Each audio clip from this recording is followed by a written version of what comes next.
Welcome everyone to the Town Board meeting on Thursday, April 19th, 2018. The emergency exits are to the right. Let's stand for the salute of the flag. Pledge allegiance to the flag of the United States of America and to the republic for which it stands, one nation, under God, indivisible, with liberty and justice for all. I like that top. Thank you. I was going to say that we're going back to the warrant. There's no supervisor's report, as the supervisor, Victoria Perotti, is on vacation, and we hope she's having a grand time, a well-deserved vacation. Town clerk's report. Okay, so real quick, let the record reflect that Councilman Morris and Supervisor Perotti are absent. We need to open, sorry. And I would like to welcome Councilman Gutierrez, Councilwoman, you see her on the side, Samoji, and Deputy Supervisor Vicki Doyle for our roll call. Got you, Thank you. Gotcha. Thank you. And we're going to go right into the town clerk's report this evening.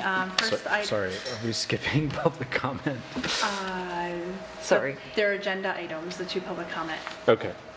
Sorry, I knew that information, but if there was, well, Deidre's here now. Did you want to do public comment? Do you want me to do it now? I can wait. You got to do it again.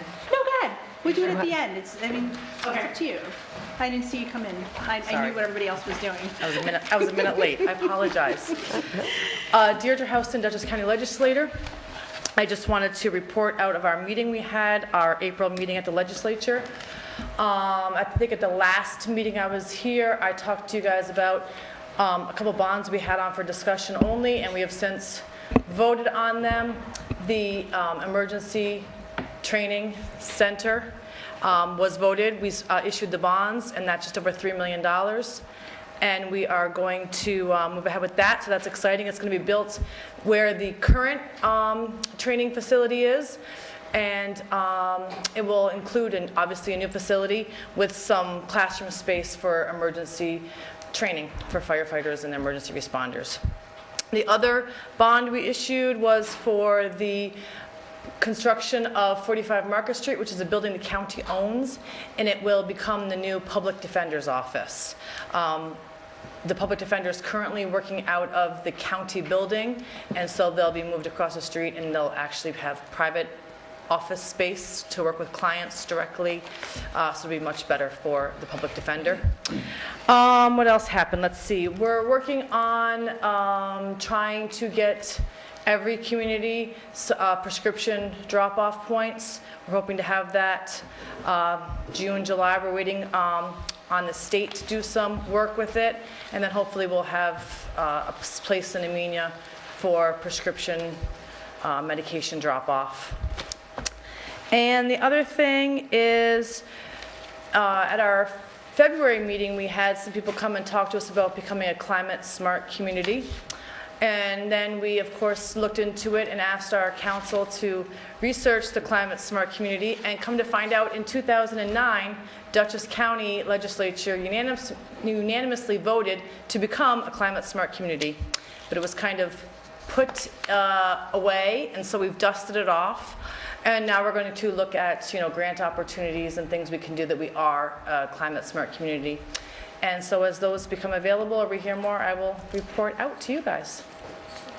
If you have any questions for me, I'm happy to answer. Otherwise, just thanks for your time. I just mentioned that I think the Trooper K Barracks is a place where you can drop off medication currently, yes. Right? So you're expanding those options, yes. right? Right now, Troop K would be the closest for residents of Amenia, and for Town of Washington residents to drop off. So just trying to get it a little more accessible into communities. Are you also going to have at the senior picnics, the Office of the Aging senior picnics? Have they had them in the past? They've had them in the past. Okay, I will find, I'm sure it will continue, but I will find out for sure and report to you. Okay. Yep. Do you know offhand what the size of the bonds were that were issued? Yes, I do. For the emergency services, it was just over $3 million. I think it was $3,030,000, and the 45 Market Street was $4.59 million, I believe. Thanks. Is that it? Thank you. Thank you. Is there any other public comment before we return to the town clerk? No?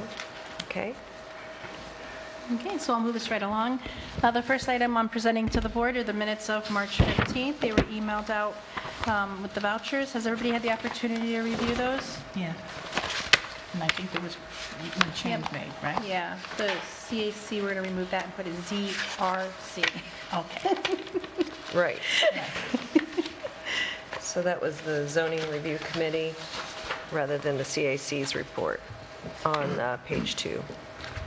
We used the wrong initials for her reports. Okay. Are you ready to move with those, or you need some time, or? I'm ready. I think I was ready. So they were the minutes of March 15. March 15th. I'll move that we go ahead and approve the March 15th, 2018 minutes with the correction noted on page 2. Okay, I second it. All in favor? Aye. Any opposed? And also this evening, I present to you the vouchers that were circulated for payment to be paid in the amounts of as follows. General Fund A, $160,718.09. Highway Fund, $11,442.08. Amenia Lighting, $1,478. Wasaic Lighting, $500 to $23.82. Amenia Water, $13,209.45. Capital Heating Project, $781.60 for a total of $188,153.04. Okay. I move that we accept that. I'll second. And payment of those And claims. Authorized payment. Authorized payments, yes. Authorized payment as read. Councilman Gutierrez? Yes. Councilwoman Samoji? Yes. And Deputy Supervisor Yes. Doyle? Yes. Also, I report to the board that total taxes collected to date are $4,288,482.51. Also, I present to the board for approval the appointment of Nancy Nowak as the town clerk bank reconciliation clerk at a salary of $15.45 an hour. It'll be the same rate that she is the typist does. Do you need a motion for that? Yeah, just... Okay. Yeah, I make a motion, we accept that. Second. Thank you. All in favor? Aye. Any Aye. opposed? Also in the packets that were circulated this evening at the table is the resolution for standard workday and reporting resolution for elected and appointed officials. As it was an election year, it has Highway Superintendent Megan Chamberlain and Town Clerk Ray Klegner on there listed. Upon approval from the board, this will be posted for the next 30 days on our official board. It'll go on our website, as well as the entrance of the office. So I need a motion to accept that resolution as Annette has prepared it. I make a motion, we accept that resolution as prepared. Second. Discussion? Absolutely. Sorry, what? Oh, this one right here. They Ah. call it a resolution, it's not like a... Oh, okay. So what happens, oh, yeah, okay, because you're new, Damien, I'm sorry, and Michelle. What happens is, Annette, we had to turn in our calendars for 3 months, so January and February and March of the new year, we have to provide our calendar and breakdown and duties that we've done. Annette takes that and computes it with the standard workday resolution that you guys approved in January. So this is the information that gets sent up to New York State Retirement, but we have to post it for the public, so that's why our social security numbers are blanked out. Right. And every year, it's always been done by the supervisor's office. And we just need to, you can reject, but you can accept or reject said motion. Did I make that motion? You made the motion, but he wanted to. I just had a I question. needed, yeah, because it which was wasn't answered. it wasn't like a word. Yeah, I was looking for resolution. a resolution. to Yeah, go. I'm sorry, it was just, this is what we serve. Councilman Gutierrez? Yes. Councilwoman Smoji? Yes. And Deputy Supervisor Doyle? Yes. Thank you.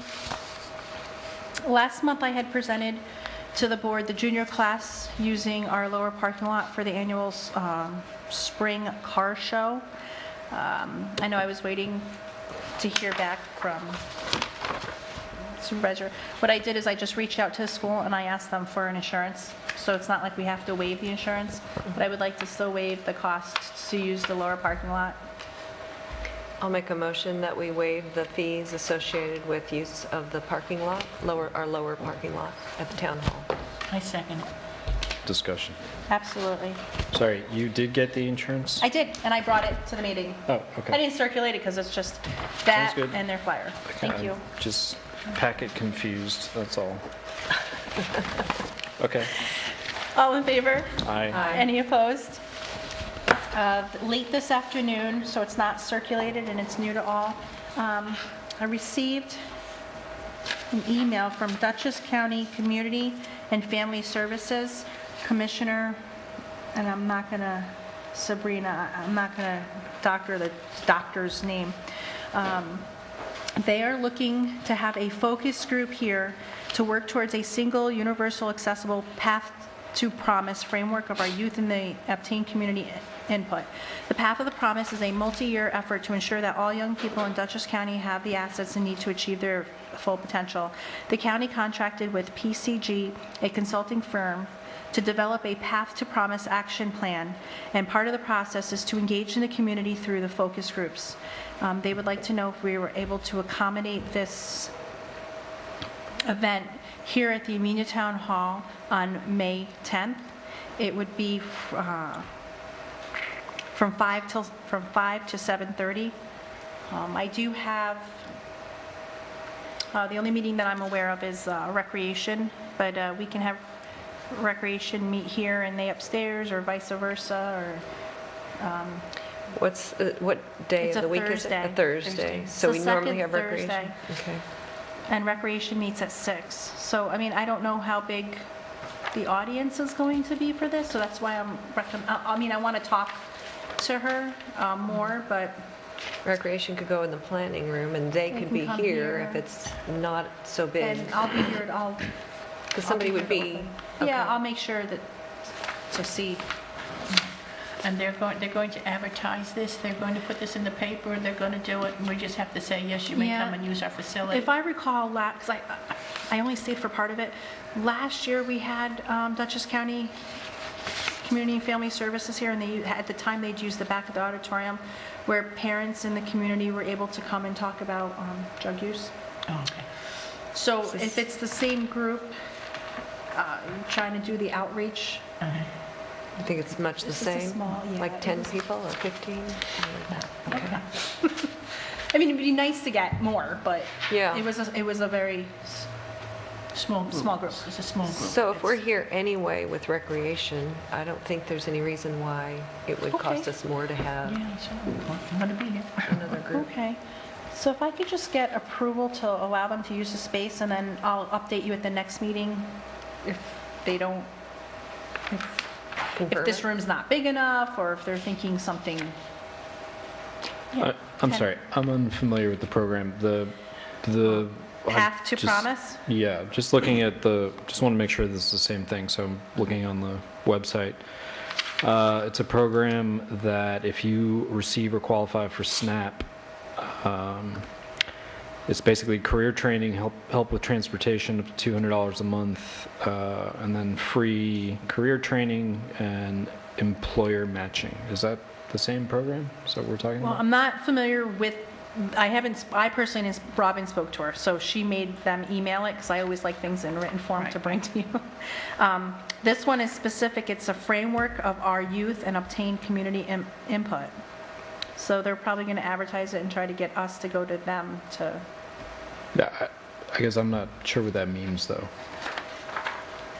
where we get to go and they'll tell us. It would be a roundtable and we can share with them It's a our thoughts. focus group, so I don't think it's actual, it's It's not focus groups. it's not the class, it's not the Right, training. this is or- like a planning session. We come and talk to them and they can tell us what could possibly be there for our It's a consulting child. firm to develop the Path to Promise action plan. So my guess is this is preliminary, community, We're not Outreach. supporting Okay. just the a basic. part of it. We're just given permission to use our facility, is basically what we're Yeah, given, right? they're looking for the town hall. So I think the basic premise is fine, to ensure that all young people in Dutchess County have the assets they need to achieve their full potential. So I would support that. Okay.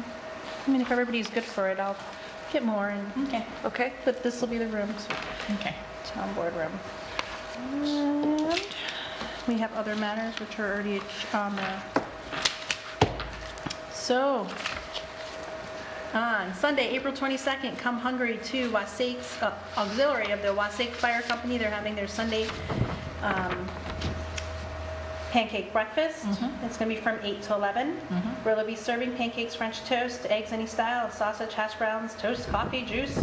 Enjoy it all. Adults $8, seniors $7, children are $5. Support your local fire department.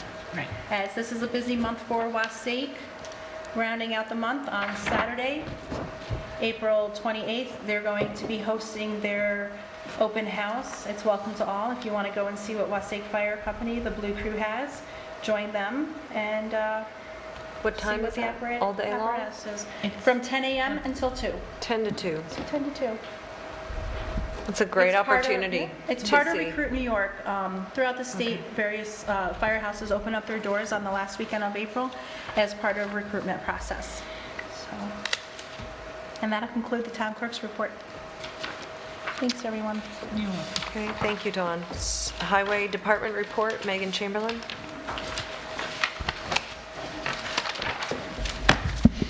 Hello. Our new dump truck is in, six-wheeler. It's up at Ben Funk's right now with a cab and chassis. And that's waiting to go to Zwex up in Steventown. And then from there, it's about 4 to 6 weeks. They gotta put the dump body on and then the plow system. So 4 to 6 weeks, but probably longer. Depends how fast they work. And then we've been bouncing around a little bit with the weather. We've got some sweeping done. We've cleaned up some intersections and some lawns from the winter. And we've started grading dirt roads. We got some more to do. Yesterday afternoon, we started up on Depot Hill, worked our way to the light, and we cleaned up some of the sidewalks, swept them off. We still we'll go through town, and then we'll head to finish a meeting and then head to Wasaik. And then if we ever get a warm day, we'll go around and do some blacktop patch. And the blacktop plant, I believe, opened this week, but I'm not positive. And then starting Monday, hopefully, the sweeper's supposed to come, so hopefully, weather permitting that week, that we will get the sweeping done. Did you happen to know whether or not the county came out to fix that ditch that I don't was so know. deep and, okay, Not that I noticed. okay. Anybody else? Questions? No? Okay, thank you, Megan. Thank you, Megan. So zoning review committee report, we're going to table to the next town board meeting. Committee reports. So I think I sent you very last minute this CAC minutes from Yes, March? for February. February, okay, right. We didn't have a March meeting, and we did have a meeting last night, and I did send to Michael Seglican and to Victoria and the Harlem Valley Rail Trail Association some information that we had received that the CAC reviewed about a new mining activity that's going on that's crosses the rail trail. And so they're going to look into what kind of safety measures and zoning permits have been filed and make sure that everything is the way it should be. You're allowed to mine 750 cubic yards by state law, but the crossing of the rail trail is kind of a concern in that passengers need to be, or pedestrians on the rail trail will need to make sure that they're alerted that there could be vehicles crossing. It's a existing farm road that's now obviously being used more. Then we also had an Enhancement Committee meeting on March 20th. First day of summer, wasn't it? Yeah. It doesn't seem like it, but it was the first day of summer. We have ordered flowers for the planters and for the beds at Fountain Square. There'll be petunias, blue and white, and celosia red, so you can look forward to that. And we have a cleanup day that we're going to be doing on this Saturday, meeting at 10 o'clock and working until noon. Sorry to not let you know, Deidre, but we're going to be this Saturday. I knew it was late notice, but we're basically doing what you had recommended anyway. Deidre Houston came out and helped us prior on a cleaning and planting session, and she has special expertise in floral design and has gardening experience, so she's our new county legislator. And so we're going to be removing those evergreens and thinking about where we could put them, and that'll be a big job, so, but we're moving along. We're going to have planting day on Saturday, May 19th, and we'll be at the center of Amenia again. You can park at Four Brothers parking lot or M&T Bank, and Fountain Square is the fountain right there in the center of town. And we'll be putting in the red, white, and blue flowers. John Scott will be opening up the fountain pretty soon if the weather breaks. I think that is the extent of that. We'll also be doing some work down in Wassaic. We're going to do some serious renovation of the Borden Park, which had a bunch of spirea that one winter just, did a massive die-off. So we're going to rip out those and we're going to put in pollinator-friendly, easy, reproducible reseeding, rudbeckia, and that kind of thing. And then hopefully we'll have some signs out that will simply explain to people that these are helping our pollinator. It's wildlife-friendly, natural, easy landscaping. And it should be lovely. So Anna Hayduk is a professional landscaper, designer, and so she'll be doing some work down there for us. And replacing a crabapple that had died. And so we'll have the symmetry restored of the original plan, which was 3 hawthorns by the picnic table. That's all I have. Anybody else? Okay, then we have a resolution to approve so we're going to table the resolution to approve utility rates for Silo Ridge Transportation Corp. For their wastewater treatment plant. We have our engineer, John Andrews, is reviewing those rates and making sure that they meet the requirements that he needs to help us understand. We have next on the list a resolution for the monopole settlement, and we have Robert Stenger, Stouts here with us, and if you could come up to the podium and tell us your credentials and how you're going to help us a few handouts. Understand that. That's great. I'll refer to it as I speak.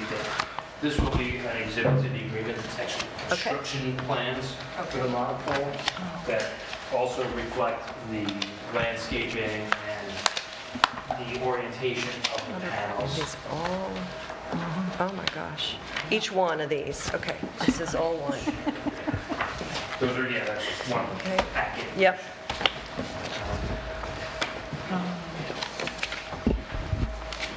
This is a draft resolution of approval. Okay. Oh, sorry. Thank you. Have you had a chance to look at this? Okay. You should give the clerk a set of those too, though. Oh, yes, absolutely. I have one set left. I can email you a set first. Email. Online. Then that way I can get it right to you.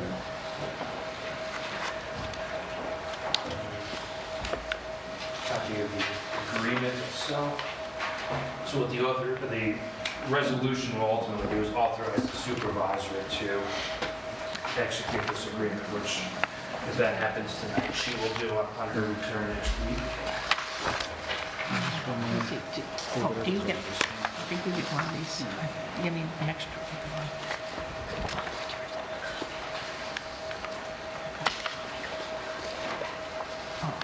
If you're, secret resolution adopting the negative declaration. So with that, All right. I'm giving you a lot. Okay. Uh-huh. Oh, please. Please. Have somebody look at You it. can share with me, and you guys can share. Yeah. Yeah. I'll just,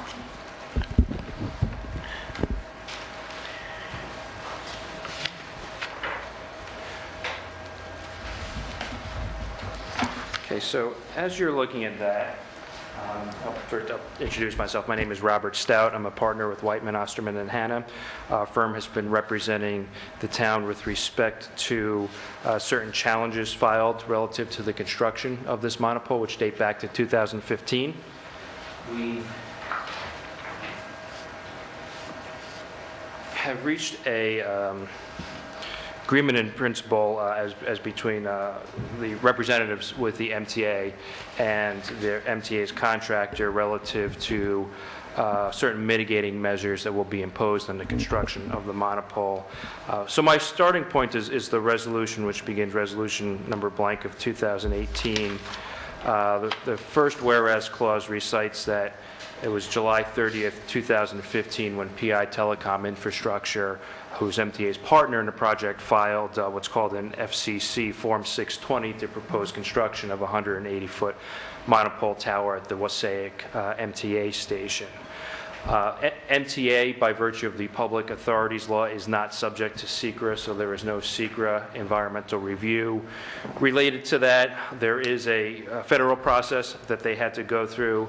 The town at the time felt that because of the inadequate opportunity for public review and comment of that proposal initially, and potential objections based on failure to consider environmental considerations related to the tower, including the failure to evaluate visual and other impacts to numerous historic properties in the area within the view shed, that further additional environmental review was merited and likely mitigating measures as well. So in order to achieve that review, 3 petitions were filed at the time. A petition for reconsideration with the FCC, a complaint pursuant to Section 11 under Section 106 of the National Historic Preservation Act, and an informal complaint and objections to the NEPA review that the FCC engaged in. And those 3 petitions were consolidated in September of 2015. During the course of the discussions at the time, which you're probably familiar with, the town requested that the MTA evaluate certain alternative sites for the monopole. With respect to each of those locations, MTA ultimately deemed them unsuitable, so we were left with the existing site, the existing proposal. The town retained George M. Janes and Associates to prepare a visual impact analysis of the tower and recommend potential mitigation measures. They proposed various approaches, and those approaches were discussed with MTA Parallel and the FCC. The parties all believed that it was feasible to reduce the height of the tower from 180 feet down to 150 feet and utilize closer flush-mounted panels painted to a uniform color of brown rather than the typical bracketed monopole that have antennas shooting further out from the sides of it. Janes and Associates concluded that those mitigation measures would considerably decrease the visual profile of the tower, especially from longer distances. So in order to memorialize the requirement for those mitigation measures, the parties negotiated the agreement that's in front of you tonight. And the approval resolution highlights some of those mitigating measures, one being limiting the height to 150 feet, plus an allowance above 150 feet for thin whip antennas, which I can show you on the plans in a moment. Those thin whip antennas are restricted to public safety uses only. 2, a requirement that the tower and all equipment attached to it be painted to a uniform color that MTA and/or Parallel is required to maintain for the life of the tower. 3, a requirement that landscaping and camouflage fencing be used around the base of the tower. And 4, a requirement that if the tower is no longer used for communication purposes for a period of 12 consecutive months or longer, it shall be deemed abandoned and must be removed within 6 months of abandonment. That recommendation also came to us from George Shanes, who identified some places where towers have been abandoned and just left there. So we wanted to make sure that we had a hook to provide for removal. The agreement further provides that at the topmost portion of the tower, that will be reserved for public safety uses, including by the MTA Police Department and the County of Dutchess, and that if at some point in the future the town requires use of that space and the space is not otherwise occupied or reserved for another agency's use, primarily either MTA or the county, then the town shall be permitted to utilize that space. We checked with the town's current EMS provider. They don't have any current needs for coverage off of that tower, and it's presumed by all parties that when the county utilizes that space, it'll be a county-wide approach and that the town will enjoy coverage that way as well. But if for whatever reason that doesn't happen, the town has a right to use it in the future if no one else is. And in return for all of that, upon execution of the agreement within 10 days, the town will agree to submit a request to the FCC to withdraw all of its challenge pleadings and allow the proceedings to continue.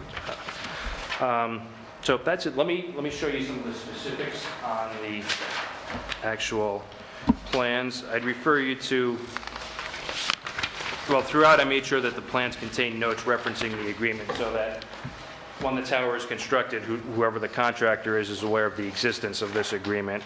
I think page C3 gives a pretty good depiction of what the fencing and landscaping will be, shows trees around the perimeter with a fence behind them. So I saw that you did not, in that agreement, state that they need to maintain their landscaping. So if they plant all this up and then it quickly dies, because I know the MTA probably doesn't have as their highest priority watering these things? Yes. We dealt with that to the extent we could in the actual body of the agreement. That is paragraph...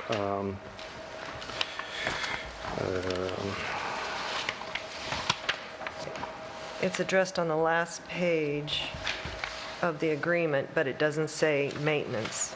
Just says will be a requirement that landscaping and camouflage fencing will be used around the base of the tower, and a requirement if the tower is no longer used for a period of 12, blah, blah, blah, should be removed. But it doesn't talk about maintenance. No, there is. I'm sorry, bear with me.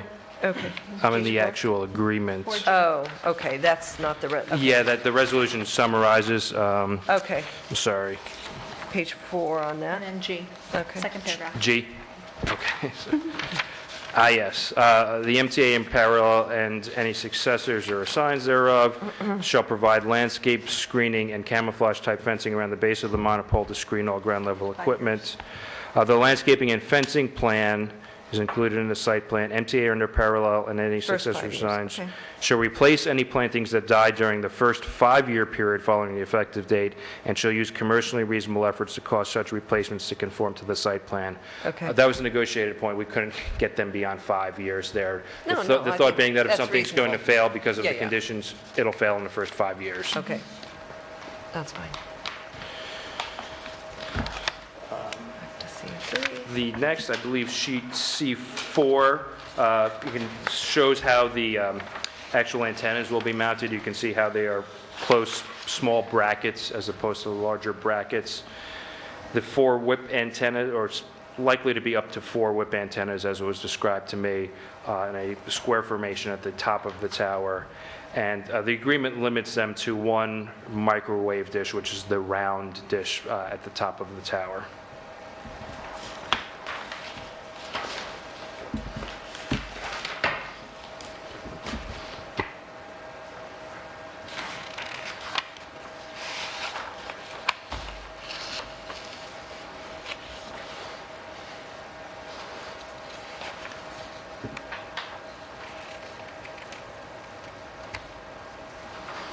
So now I'll just refer you to the agreement for a few more of the specifics. I'm on page 2, paragraph 1. And 1B discusses the height limitation. It also discusses the thin whip allowance. It notes that if any of those whip antennas is not used for a period of 12 months or more, the whip shall be removed by MTA or parallel within 6 months of that use cessation. We also included a covenant that MTA and parallel or any successors would not seek further increases of the 150-foot monopole limitation and waive any rights that they might have to increase the height in the future, because there are certain rights that they would have to apply to increase it, so we didn't want to allow them to use an end around to essentially agree to this and then in the future seek to extend the height of that, so we had them waive any rights that they might have in the future. The colors were selected in consultation with the supervisor and with George Janes. There was a shade of brown indicated to be Sherwin-Williams 6097. We included a requirement that any equipment installed in the future, whether it's new equipment or replacement equipment, be painted to that color and also be modified as necessary to match any fading that has occurred throughout the years to blend into the existing paint, so you don't have a two-tone approach by using fresh paint where other paint is faded. And that if the monopole color cannot be matched with any reason, there's a procedure where they would have to go back to the town to get permission to change the color of the tower to something that's acceptable to the town. In terms of maintenance of the monopole itself, we included an obligation for them to keep it in good working order at their own expense, repainting the monopole and equipment as is reasonably necessary to maintain the monopole color. And if the town at any point believes that the monopole requires repainting, you can notify the MTA. And if more than 5 years have passed since the entire monopole was last repainted, MTA and or parallel then has 6 months to repaint the entire monopole and all equipment attached to it. And if that period of time is less than 5 years, then there's an obligation for them to repair essentially whatever the faded or chipped area is that the town points out to them. Paragraph E, here's the limitation to face mounting, the limitation to 1 microwave dish. If they, in the future, should want more than 1 microwave dish, they have to request that from the town. There's also a clause that provides that if they need additional space and all additional space on the monopole is occupied or reserved by the MTA, and they receive an additional co-location request, the MTA can make a request to the town to allow non-face mounted installations.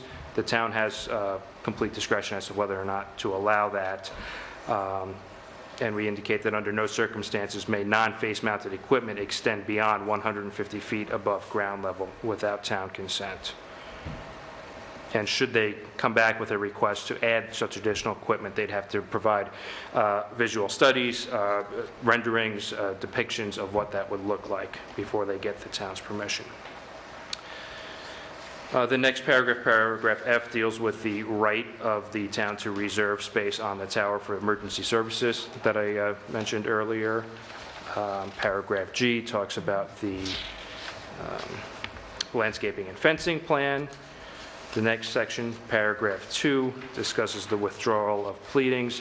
Essentially, once this is agreed to, the pleadings are withdrawn. They're withdrawn with prejudice. They can't be refiled so long as MTA and parallel are in compliance with this agreement.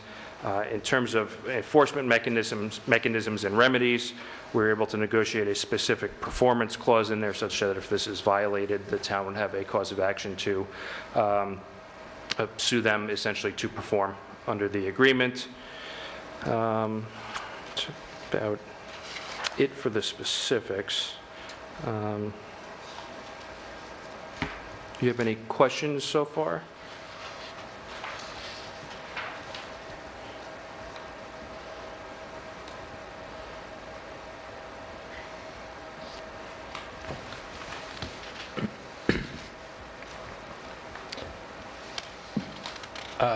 Anybody have any questions? No?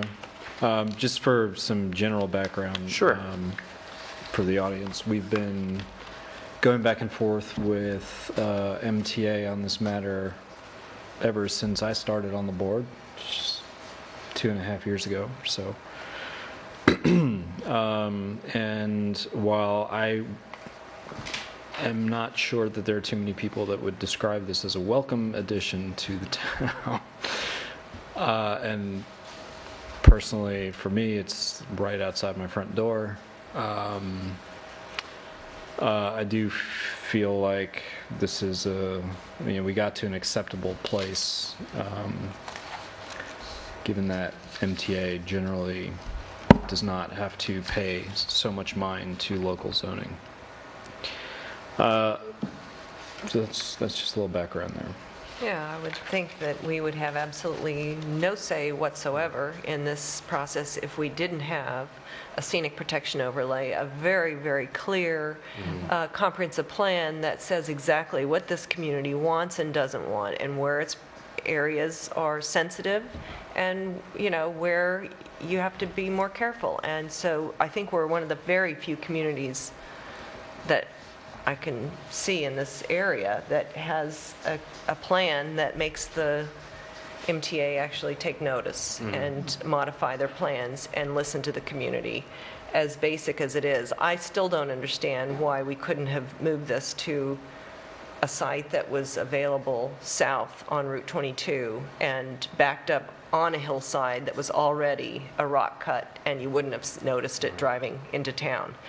Now it's going to be a major visual impact where everybody gets off in Wassaic, and welcome to Wassaic, we've got a monopole. But I don't understand that, and I guess I never will. But we had all the people that we thought we needed, Ray Graff, our engineer, but MTA from the get-go did not want to look at a different site. They wanted to build it on their site, and they basically paid lip service to us on any of the counter-arguments or counter-proposals we had.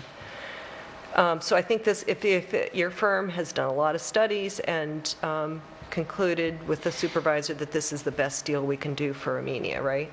Is that your We have, yes. sense? A tentative agreement was reached following the issuance of George James's report as to what the outlines of the deal would be. I believe that was around October or November, and we've spent the last few months putting as much meat on the bones as we could and getting as much as we could relative to the aesthetic protections that we could get. And this is the extent of that. Right. Okay. So while the MTA is not subject to SECRA, the town board is. So I've also prepared a short environmental assessment form, Part 1 and Part 2. This would be treated as an unlisted action, and essentially the action that the board is engaging in is approving the entrance of the settlement agreement, which allows the project to continue. It's not an approval of the project in the sense that a planning board would issue an approval to construct or a permit. You're essentially getting out of the way of MTA's application to the FCC. So I'll circulate this, and I pre-populated some of the questions, but I think we should talk about it just in case there's any difference of opinion or fact that we can get in there. Attorney. We'll share. You can share. So the section of the brief description of the proposed action was exactly what I read from the resolution, where it lists the main summary of what the mitigating measures are, so I won't repeat those. Dropping down to the first question, does the proposed action only involve the legislative adoption of a plan, local law, ordinance, administrative rule, or regulation? I checked no for that. Does the proposed action require a permit, approval, or funding from any other governmental agency? If yes, list the agency name or permanent approval. That's yes. They're seeking FCC approval, Form 620, to construct the monopole tower. The total acreage to be, I don't have the information as to what the total acreage of the entire site is. I know it's quite a large site that they own on that parcel. The physical disturbance is going to be about 2/10 of an acre. It's a fairly small footprint of disturbance. The land uses in the area that occur on, adjoining, or near the proposed action, selected both rural and residential. Aren't just both plots, north and south, aren't those both commercial? They are, yeah, so I can add that as well.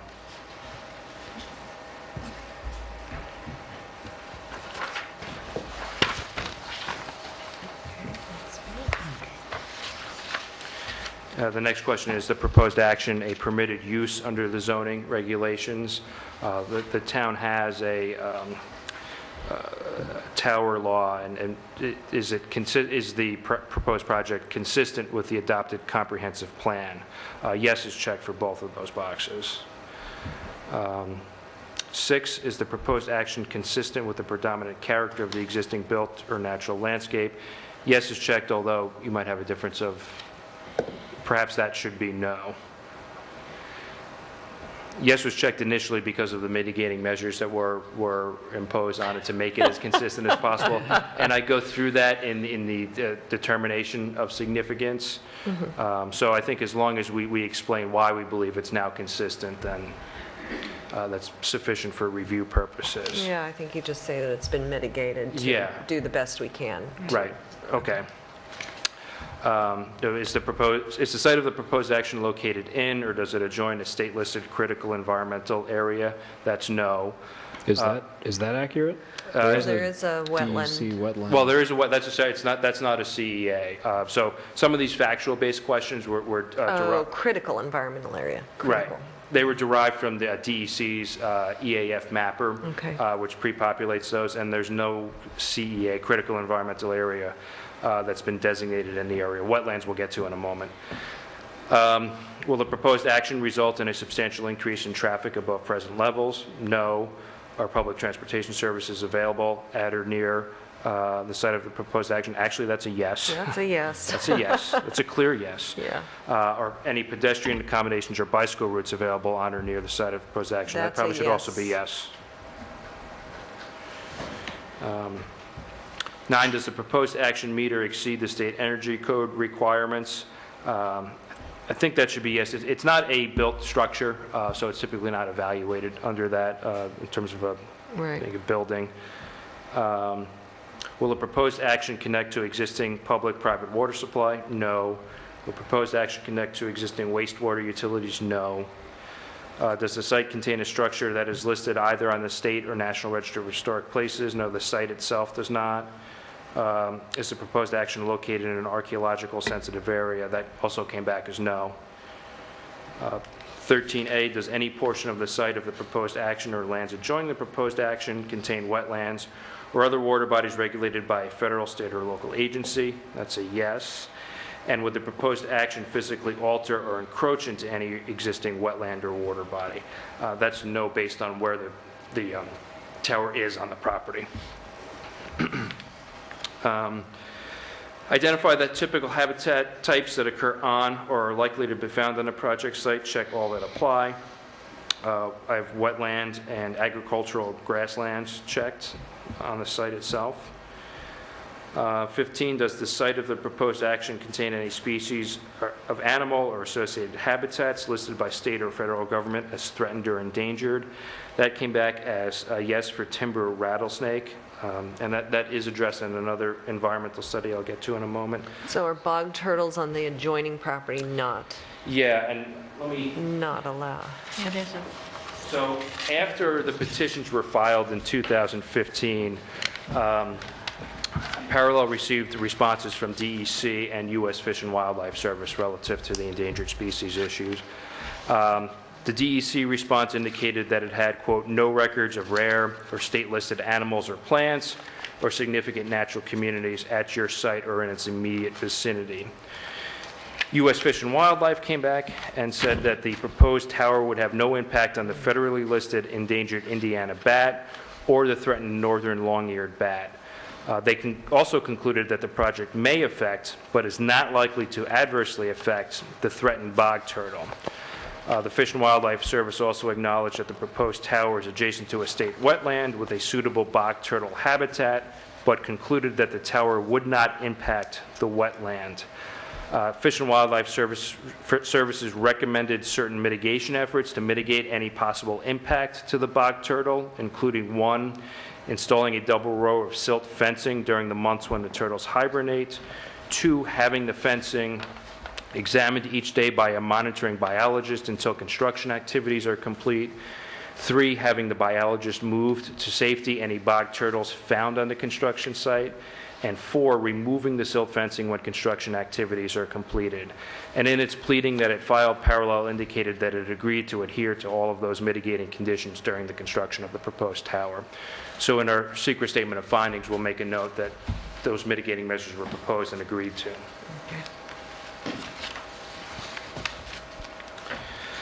That environmental screening report also indicated that the sited, or the location of the project itself is not within the floodplain, notwithstanding the yes that came back on the DEC EAF mapper.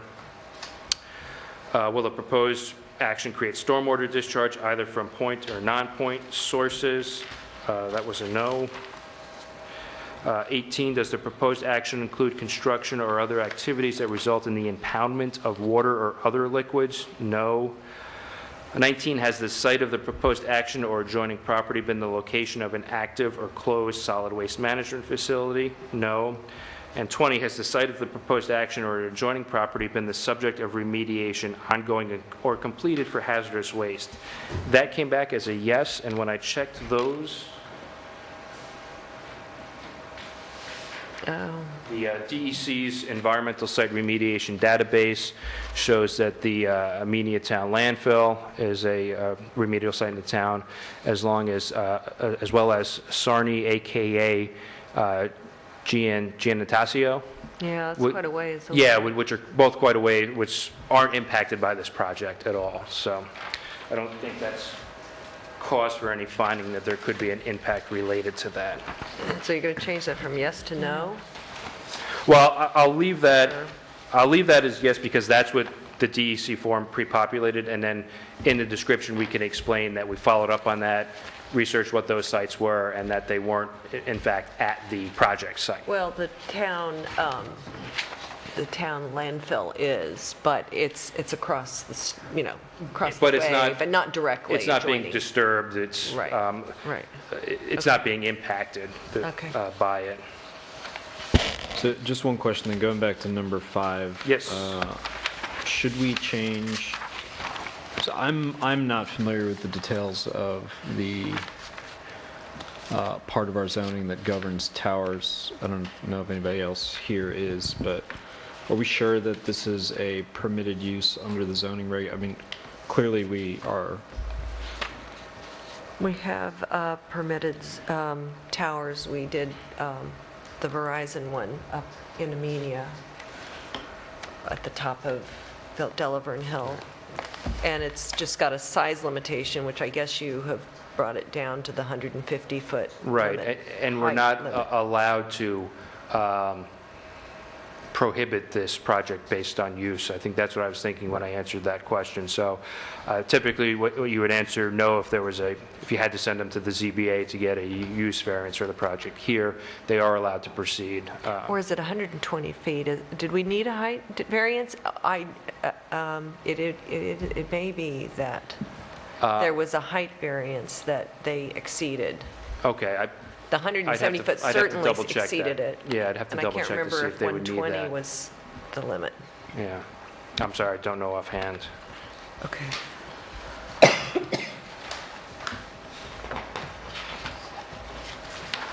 So that's part 1, and then part 2, based on that, is essentially using those answers to characterize the impact as either no or small, or moderate to large impact. For each of them, I checked no or small, but we can have a discussion if you think any of them merit moderate to large, all of this in view of what the mitigation, the effect of the mitigation on this. So 1, will the proposed action create a material conflict with an adopted land use plan or zoning regulations?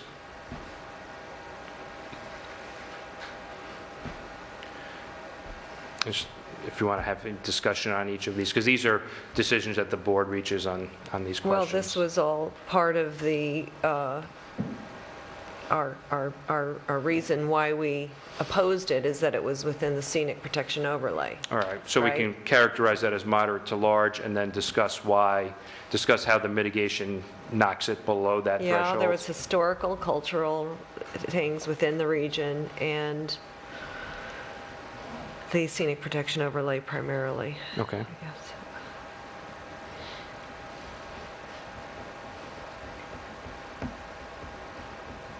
Okay. 2, will the proposed action result in a change in use or intensity of the land? No, No. 3, will the proposed action impair the character or quality of the existing community? well, people argued strongly that it would impair the character. So I'll check moderate to large and include that in the same discussion of mitigation. 4, will the proposed action have an impact on the environmental characteristics that cause the establishment of a CEA? We've established that there's no CEA there, so that's a no. 5, will the proposed action result in an adverse change in the existing level of traffic or affect existing infrastructure for mass transit, biking, or a walkway? No, it's most likely no. 6, will the proposed action cause an increase in the use of energy and it fails to incorporate reasonably available energy conservation or renewable energy opportunities? Probably no or small. 7, will the proposed action impact existing public-private water, public-private wastewater? No. Both no, because there aren't any. 8, will the proposed action impair the character or quality of important historic, archaeological, architectural, or aesthetic resources? We did argue Should yes, change this one, yep. yeah. Will the proposed action result in an adverse change to natural resources, e.g. wetlands, water bodies, groundwater, air quality, flora, or fauna? No, I don't think so. Will the proposed action result in an increase in the potential for erosion, flooding, or drainage problems? No, 11, will the proposed action create a hazard to environmental resources or human health? anybody want to argue that? I say no. Okay. Okay, so what I'd like to do then, because we've discussed how we're characterizing some of these as moderate to large and then indicating that they are a significant issue and that they have since become less significant with the mitigation measures. So I'll have to amend the Part 3 determination of significance to reflect that, but I think we have an agreement on that concept of what it will look like. So I'd initially said with respect to the potential presence of threatened or endangered species, the project sponsors have consulted with both the New York State Department of Environmental Conservation, United States Fish and Wildlife Service, and agreed to mitigation measures recommended by the Fish and Wildlife Service. New York State DEC indicated that it had no records of rare or state-listed animals or plants or significant natural communities at the site or in its immediate vicinity. Additionally, the NEPA screening dated October 12, 2015, indicates that the project is not located within a FEMA flood zone, nor is it located within any mapped wetlands. Further, given the mitigation measures contained in the agreement, the town board finds that the town's visual profile, especially from longer distances, the tower's visual profile, especially from longer distances, is considerably decreased. Mitigation measures contained in the agreement included 1, limiting the height of the tower to 150 feet, plus an allowance for thin whip antennas restricted to public safety uses. 2, a requirement that the tower and all equipment attached to it be painted a uniform color that MTA and/or Parallel is required to maintain for the life of the tower. 3, a requirement that landscaping and camouflage fencing be used around the base of the tower. And 4, a requirement that if the tower is no longer used for communication purposes for a period of 12 consecutive months or more, it shall be deemed abandoned and must be removed within 6 months of abandonment. So I will still discuss those same mitigation measures, but just following a discussion of why those 3 items are moderate to large and how those mitigation measures address those specific concerns that you've identified. Did George Janes not do or Parallel do a actual visual simulation? George James did.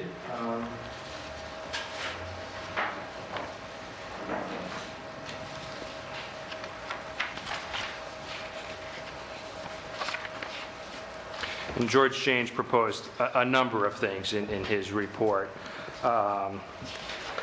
Just to go through them briefly. Because they also talked about the small cell technology as an alternative to a monopole.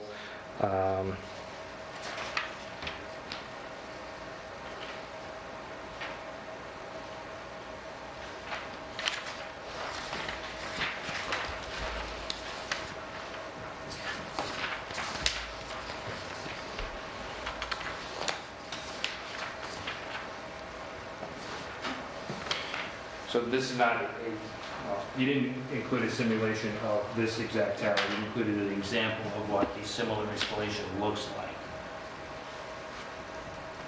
So painting it brown because the backdrop of the mountain This is downtown going will to be be, brown. yeah. But with the flat. He did admit in just in conversations that there's no perfect color, that it's still going to look like a tower. Okay.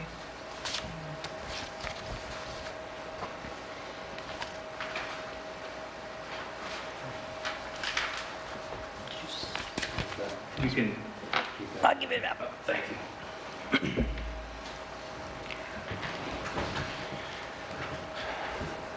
So if the board wishes to proceed tonight, I think the first thing that would be in order would be to issue a determination of significance under SECRA, or declare yourself lead agency for the purpose of the action, issue a SECRA determination, and then take up the issue of whether or not the board will approve the resolution which authorizes the supervisor to execute the agreement.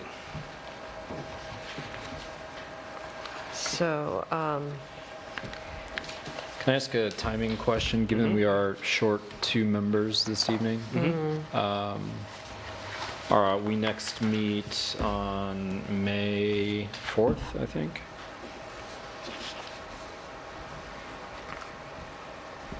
I know it's been many years, and they would like to get this wrapped up, but I do want to make sure we give everybody, a chance? Sure. all the electeds here to weigh in. So is that? Certainly your discretion. In terms of what you we would know, you'd know more about the schedule. Well, in terms of what we told the MTA in parallel is that the board would be considering it tonight. Obviously gave them no assurances as to what the outcome would be. If I came back tomorrow and had a detailed, thorough discussion with the board, got some feedback, no changes are being proposed necessarily to the agreement, but they'd like the full board to convene to vote on it in 2 weeks, that they can wait 2 weeks. Right. I'd be comfortable with that, if that's all right. So, shall we, I'll move that we table this, I'm sorry, I'll just add one thing, that I've been working directly with Victoria on this, and she's seen all the drafts, so she is well aware of right, the it's status just, of everything. we're missing one Right. town board member who's not been in the loop. I also don't want to assume that just because Victoria is familiar with it, that she will vote one way or the other, Yeah, so. absolutely. Okay. Just from my perspective, I don't see any reason why we wouldn't go ahead and vote on ourselves to become lead agency so that we have that piece done. Yeah. Because we are the ones who are going to review it. That's Right. just simply, And Not gonna it might make change, sense, because right? we did talk about certain revisions that I'll make to the yeah, we need them to determination of go ahead and significance. so- formalize some of those discussions so that they can review it, right? Yep. And then we'll make our determination. That sounds fair. So with the, go ahead. I mean, with the resolution you have there, it not only does it establish lead agency, but it makes the determination. So you're going to split this out? Well, we can split this out, just have the board vote on lead agency now without adopting that resolution per se, have that reflected in the minutes, and then the resolution that we ultimately adopt, making determination of significance, will just reference the fact that lead agency was determined tonight.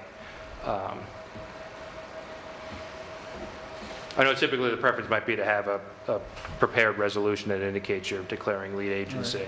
I had merged the two, so we can break that out and just generate a resolution tomorrow that reflects the decision that was made tonight.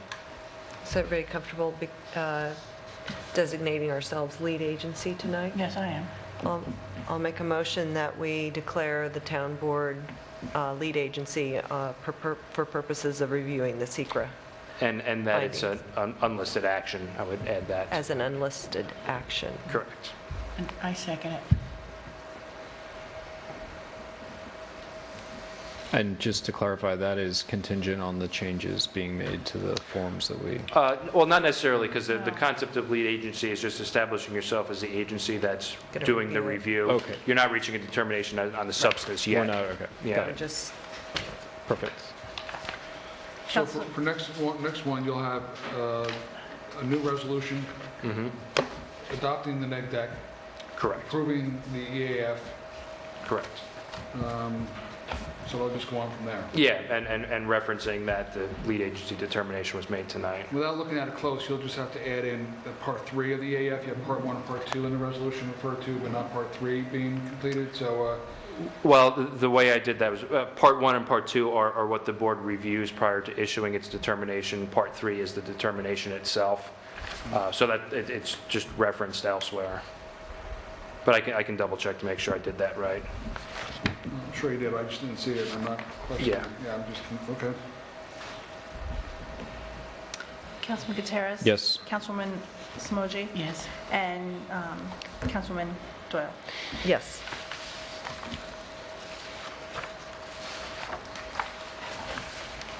Thank you. Thank you, appreciate your time. Appreciate Thank you it. so much, thank you. Thank you for going through all that with us. It was very Helpful.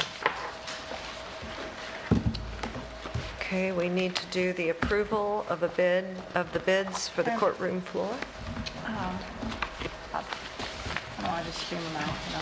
Can you do me a favor and just see that CC'd on the resolution so I can compare them? We use different letterhead in a different format. Oh, okay. Than the planning board. Oh, gotcha. Okay. So if you I will be do so that. kind to circulate it, and then that way I can also see that everybody gets it. I Okay. know you said that you were, so we didn't have any of it here. No, I apologize for that. That's all So right. No, just so- for the next one, I could get that early next week, and because That'd it's be great, and then I can, 90% there right now, so thanks. thank you.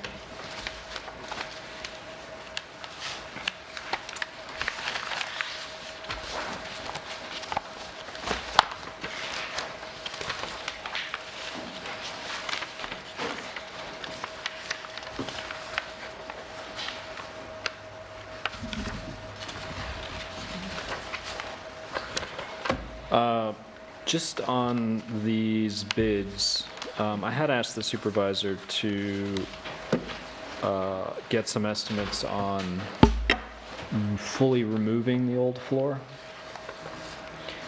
just to make sure that we didn't have a repeat of the same mold problem that caused us to... So this was Have going to to. go over the top of the existing, Existing Floor. floor, yes. Right, I mean, and we're talking about some demo work, and in all these quotes, they have 10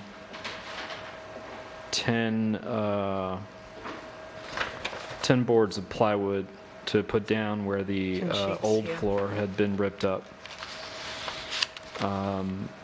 And,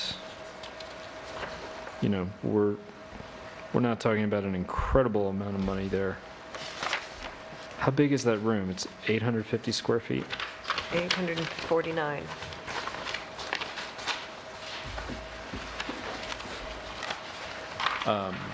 So I would still like to see what that would look like, but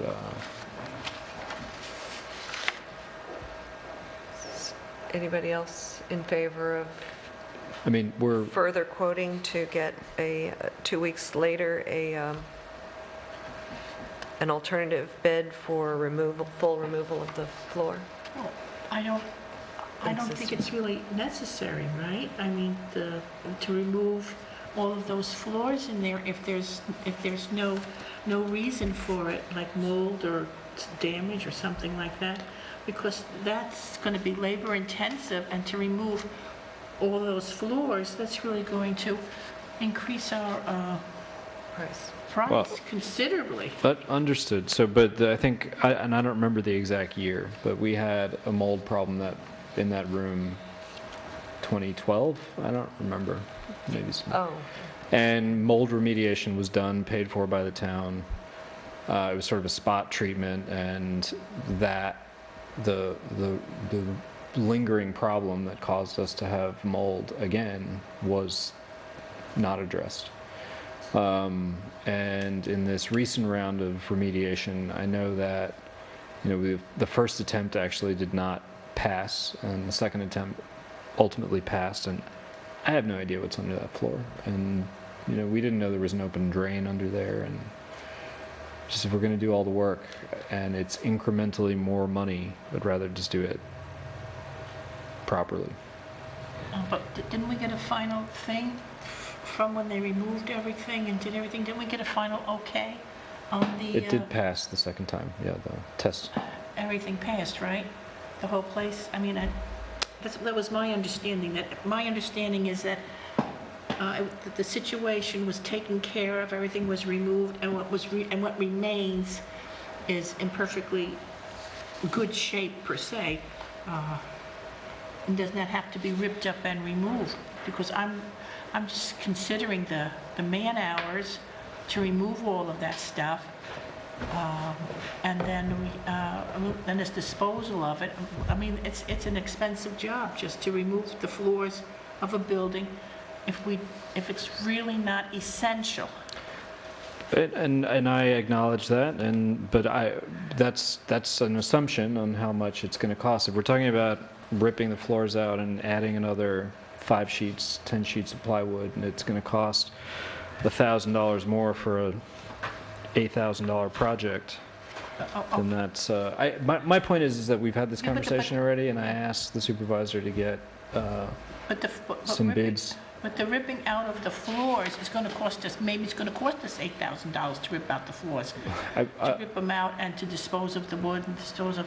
right, maybe. I mean, I'm not a contractor, so I really don't know, except that I know that when you start ripping things out and you have to replace them, you get into a real can of worms. So I don't know if it benefits us. That's what I'm saying. If we got the okay that the floors are good, the mold has been taken care of, the problem has been taken care of, I guess we have to trust in whoever the expert was that advised us and said it's been taken care of.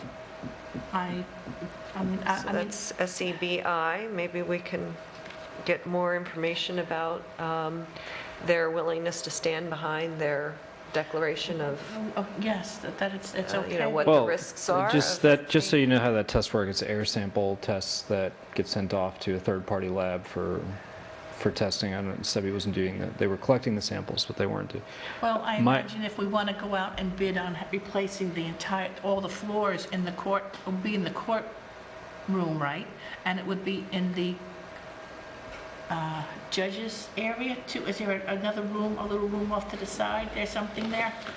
The holding room. The holding room. The holding room. So, I mean, that's probably going to have to go out too, because that's where mold was found in there too and cleared out, right?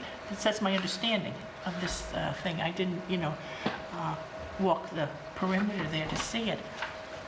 But if we get bids on it, I mean, you can get bids on it, that doesn't cost us anything to get bids on something. And my point of frustration is that I had requested that we get bids on that specifically to determine what you're saying, which maybe it is double the amount. Maybe it's not. It is. No, it's not. We don't know that, of course it is, because we didn't get any comparative bids to... Let me tell you, it ain't going to cost us $1.50 more. And if we don't need I it... didn't say it was going to cost us... If we don't really need it, I don't think we should rip them out. But I'm saying there is no problem in requesting bids. There's no problem I agree with that. And there's no problem in going and getting the evaluation on the air control thing, whatever it is. If they say it's been taken care of and they're trustworthy in that area, then that's fine. well, let's request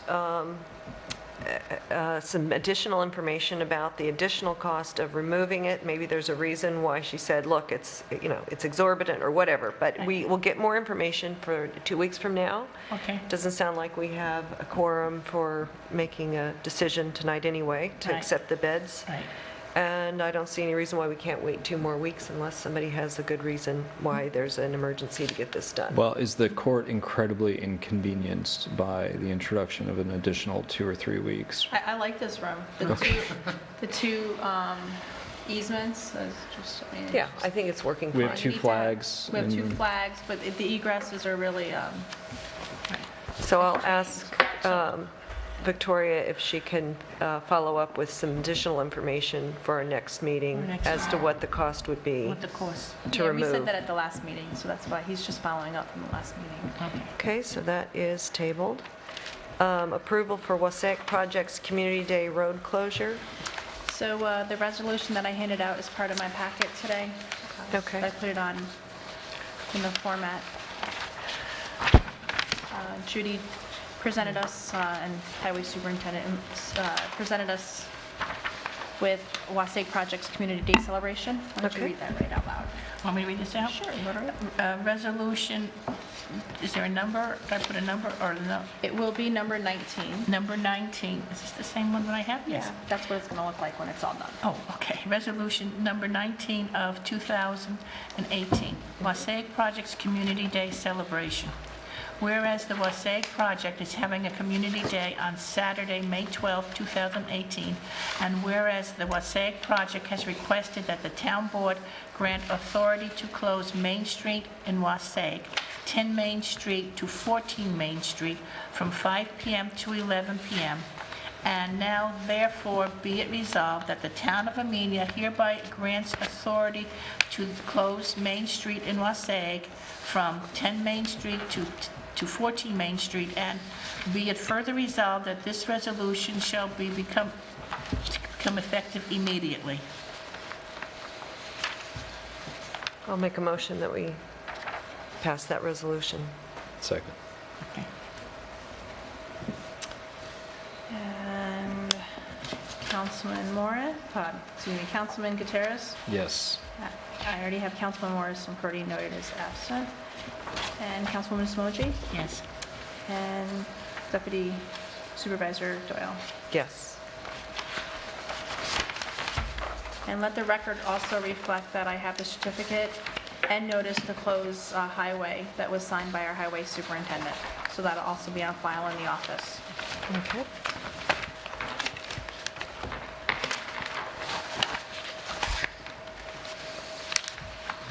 So our next item is to approve, to look over the Water District sale of property appraisal bids. I don't see that I have that. I have the floor. Here's this. Oh, right, This one here. okay. Did you want this or do you want this one? So we have, I did look at that, so that we have 3 bids. Well, I don't think they're here tonight for approval. They're in the discussion portion of the agenda. Okay. I think what we'll probably do is,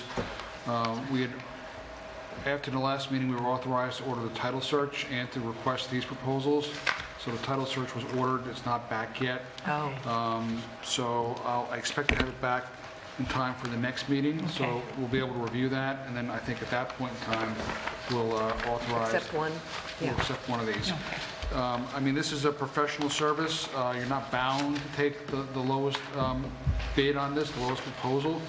I solicited 4 qualified MAI appraisal companies that I have routinely done business with, mostly in tax matters and just general real estate appraisals.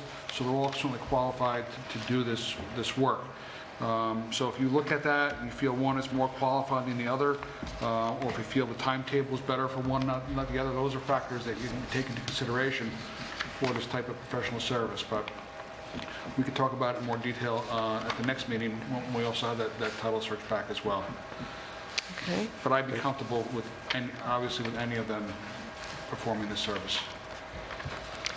So NAMI Mid-Hudson request.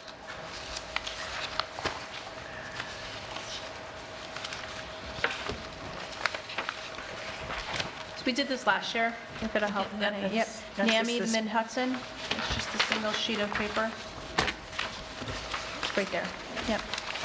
So last year, it was the non-for-profit charity that hung all of the yellow banners and ribbons throughout yeah, town yeah. on the trees, and then they put them in. So in here, they're asking if we would support them again and allow that. And Okay, they'd put it on the weekend of April 28th and remove no later than June 1st. okay. So do you need a vote for I that? think last year you guys made a motion to authorize it. We'll authorize the NAMI activities again this year. A second. And it looks like it just came in via the mail. So I will reach out to them tomorrow Okay. and let them know. There we go. All in favor? Aye. Aye. Any opposed?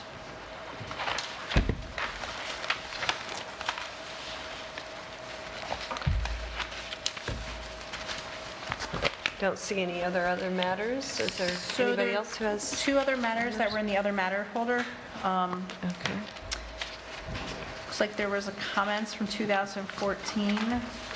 Oh, the Fish and Wildlife I don't know if it's response? for review or discussion. Like, you want me to just give a summary of what Go ahead. happened? Because I don't know why it's in here. Yep. So the, Oh, we, yes, okay.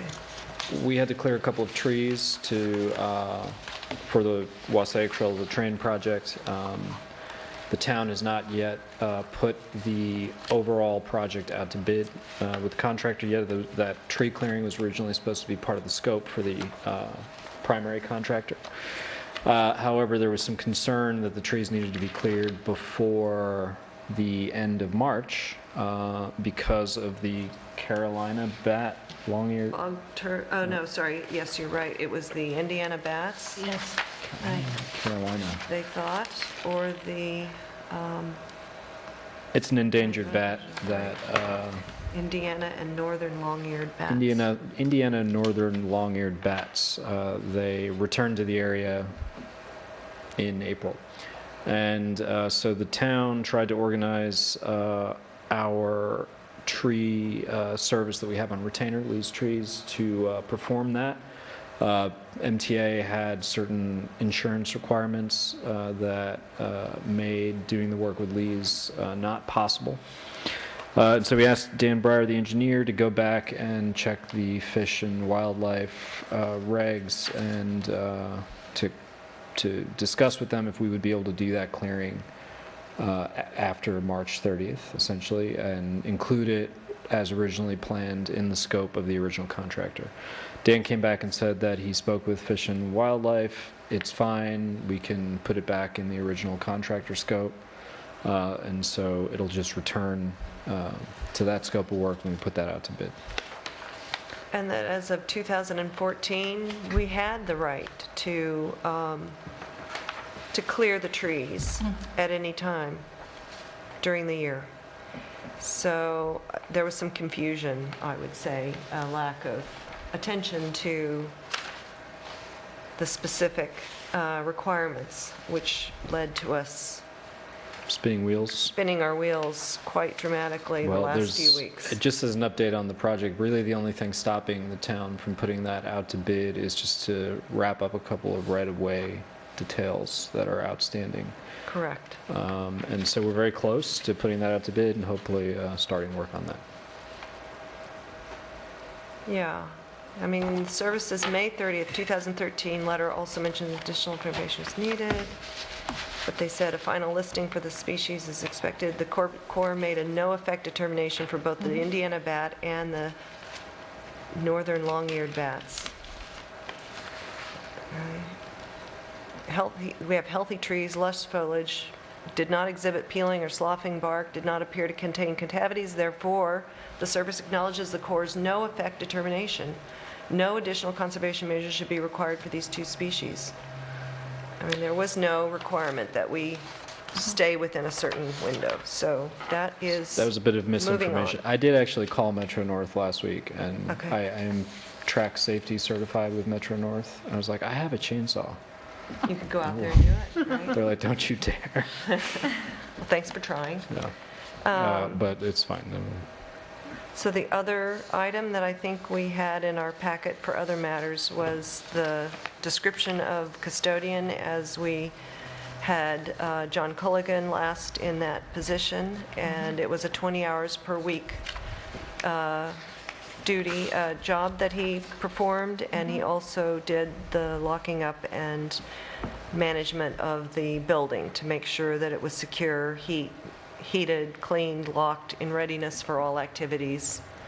I think that seems like it would answer a lot of our questions as far as just trying to keep the building managed at an efficient rate of pay such as we budgeted originally for it. Right. I would make a motion that we authorize the town clerk to advertise for this position at custodian as described in that job description. And should we put in also requesting they have flexible hours, that they would be flexible in their hours? Or do we not have to say? You have to have an interview with them. If you elect Yeah. to interview all of... We'll find out who Yeah. responds, Who and then responds, okay. see who fits our description or doesn't, and we'll go on with that. Yeah, Okay, sure. okay, Okay, so I second your motion. okay, Discussion. okay. I said I thought it was a good last meeting. I said we should advertise. So what we've been struggling with here at Town Hall is a lot of activities, which is great. We want people to use Town Hall. And of course, we had a Red Cross shelter set up here during the snow. There's been a lot of use, and different people have been attending to various parts of the job that John used to do. And so we're trying to figure out a way to organize the servicing of Town Hall a little better. I did draft a job description that was a little different. I circulated it with the board members last week. And this wouldn't be something that we would do this year because we didn't budget for Right. it. But my hope is that during budget time this year, for next year, we can actually create a head of facilities position, which Town Hall would be part of that, but so would oversight of other town facilities like the parks and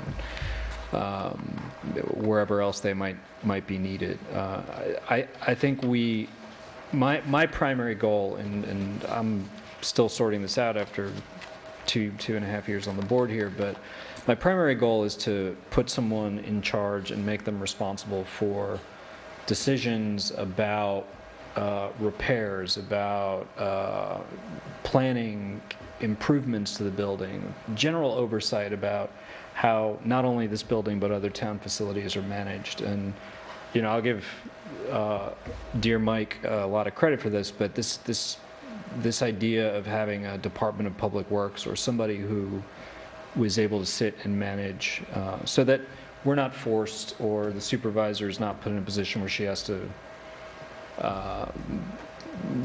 deal with an emergency repair situation or something that maybe is not necessarily the best use of her time. Well, the supervisor would still have to okay any emergency repairs and stuff. Of course, of course. And, What I'm hoping this does is that if we can create this position and then also create a corresponding budget line for that person to work with, a departmental budget, and then that person can also have a revenue line. The town board, or the town hall use fees, for example, are a potential source of revenue. And then we just have somebody who's in charge of managing against a budget that, of course, is responsible to the board ultimately, but someone whose job it is to, treat oversight of that in a... But don't we already have people overseeing our parks? Don't we already have people that are already overseeing the lighting? We have two very part-time people who do work in that capacity, but there has been, over the years, this idea or thought that we could be more formal. We hire out the lawn mowers and the people who maintain different areas, and maybe we could be more efficient, cost-effective by having a more integrated sort of public works department. I don't know yet. I think there's a lot of study that needs to be done. Yeah, into what that would I just actually circulated it for discussion with the board look members. like. and- Yeah, what it would look like, what it would cost Right. us. what it There's would- other towns that have done it. public works, but we're maybe not quite there yet. Yeah. But it's certainly something that we should be comparing, because we just did $30,000 for snow removal, right? There's snow, I mean, if you look at the Is bills we room pay, in the there's budget for trying to figure out a more effective way of the handling some the of these electrical tasks. work that we do, for example, at Town Hall. Right. You know, It's pretty much every skyrocketing, month, yeah. there's a couple Yeah. of $1,000s worth of. Yep. And I'm sure that that's good, necessary work. But at the same time, if there's somebody who is responsible for planning and managing that work against a budget and pacing it out so that it fits, I think that is a greater benefit to the town than, you know, just having the supervisor approve that sort of work directly. So that's I will look forward to comments, and we can discuss that come budget time. Okay. Did we pass that advertising resolution? No, I have a motion That was and a my second. discussion, Okay. yes. That was Aye. Elaine's Yes. discussion. All in favor? Aye. Okay. So anybody out there in TV land watching or watching the rerun of this, we'll be putting it up on our website and into the paper. And the due date will be Monday, May 1st at noon. If you guys know That sounds anybody great. that's looking to be a custodian, that's the deadline. I already know that because I have another ad going out, so All right. we'll do 2-in-1 kind of deal. When you're, I suppose I'll write a press release. We will need additional people on the Enhancement Committee and the CAC. Whitney and I have had email correspondences back and forth on several occasions about just keeping that press release and just letting her know when we need people. Dust And it it just off. seems, yeah, like, just Regularly put it out in the spring and Just- see if yeah. we can get more. just Okay, keep telling everyone that we know, and yep.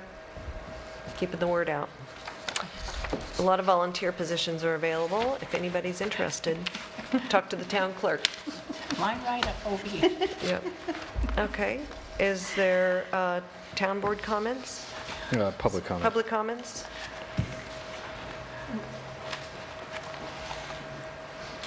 Stan Whitehead. I would like to talk about my consultant position and some medical insurance. So, I had a brief conversation before the meeting, just for the record.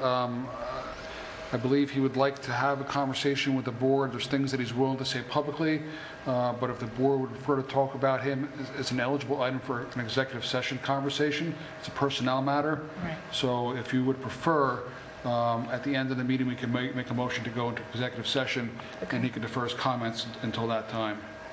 I think that's fair, that's right, because it's a personal matter with the board, and we can discuss it freely. I mean, even if he made his comments, I would advise you as a board not to engage in that conversation Okay. because it is a personal matter. But he's agreed that it would be more appropriate, if you're willing to listen in executive session, he'd prefer not to have the conversation in public Yes. if you're willing to talk about it in executive session. I'll make a motion that we adjourn to executive session to discuss personnel. Sorry, can I just clarify? That is accurate with your sentiment? What's that again? That what Scott Yes, just described yes, is accurate? yes, Okay, yes. so, yeah, second. So Okay. why don't we go through the rest of the public comments and town board comments first? Okay, yes. Oh, I mean, I okay. think he's willing to wait for a couple more Yeah, minutes, only a right? couple more Sure. minutes. Okay, other public comments? Okay. Any others? Okay, I have two. One, this Saturday is the opening season of baseball in Amenia, and the parade, I believe, starts at 8:30, and the opening session is at 9 o'clock, and it's at Beekman Park. And I will be there. I will be representing Victoria Parati at that event. Also, for seniors who go on the senior trips, this is it, gang. Call me up. Time is short. Few seats left, not too many. And the trip goes out in June, and then there won't be another trip until August. So contact me on that. And that's basically all that I have to say about that. I believe the Amenia Historical Society is presenting World War I and Amenia, including Amenia Field Day and Major Joel Spingarn, Sunday, April 22nd, 2:00 p.m. at the Town Hall. And if you want more information, go to ameniahs.org. And there may be more information there, but it looks like a great presentation. I did ask for a violations report from Michael Seglican, which I think we circulated to everybody. I had a few questions. I think the town clerk would. Town clerk didn't get it? Okay. So I It's the will night of the town clerk not getting. get that to you. One thing that I did want to do is follow up with one complaint that is related to the sound ordinance, the noise ordinance. And that's the shooting in Wassaic, the repeated shooting that goes on regularly there. It's, they counted the shots the last time, 20 in a row. State law says that a magazine is limited to 10. I guess Mike Seglican looked into it and said that it was a private party going on and that the state police was called. So I don't know if the new law is going to affect that. He did, in fact, write a notice stating that he would really like to have the noise ordinance put some time frames on when gunshots in particular are allowed, whether it's weekends, time frames, because it isn't specified specifically what you can do for shooting. So I guess I'll forward that on, if it hasn't been, to Dave Everett, who's actually producing our noise ordinance, right? I don't think we've had any other feedback. And then No. Frida Thompson also had an issue, and I would encourage the town board to find out, The logs. talk to her and see what she says she cannot hear her television even if she turns it all the way up for the chainsawing that's And going she on. said it goes on, she spoke with me on the phone, and she says that it goes on all through the whole summer, and she can't even sit outside. I guess the guy brings huge logs, and I guess he uses wood burning, I'm sure. And that's what he does all summer long, is cut them down, and then he does that other thing that makes the wood that go on your... I'm so good at this country stuff. So I But think just we the need noise to is take a look at that. Apparently, according to Frida, she said that Mike responded to her call and said that he does 4 times that amount of logs at his house, and so that was his response. So I need to know, and the town board needs to know, if we're creating a new noise ordinance and the response is that, then I don't know that the new noise ordinance is going to help with some of the issues that are ongoing and chronic. Let's just say chronic in Amenia. Well, the other thing that I know about, only because when we had the storm in Tally Ho, so many of our trees came down, and when they were... Normal maintenance is Well, exempted. Exempt, no, but I'm Right. saying, the noise of them taking, cutting up and sawing the trees into things that they could carry off. Right, I mean, it was a bit, and of course you accept that because you know that's what's going on. right. But if you're up in age and the person is right next door to you and it sounds like a lumber yard, I would imagine you're upset. Right. But So I but we have encourage to look at that, each of right. you to look at that and to weigh in on our noise ordinance as to whether or not that is working the way it should.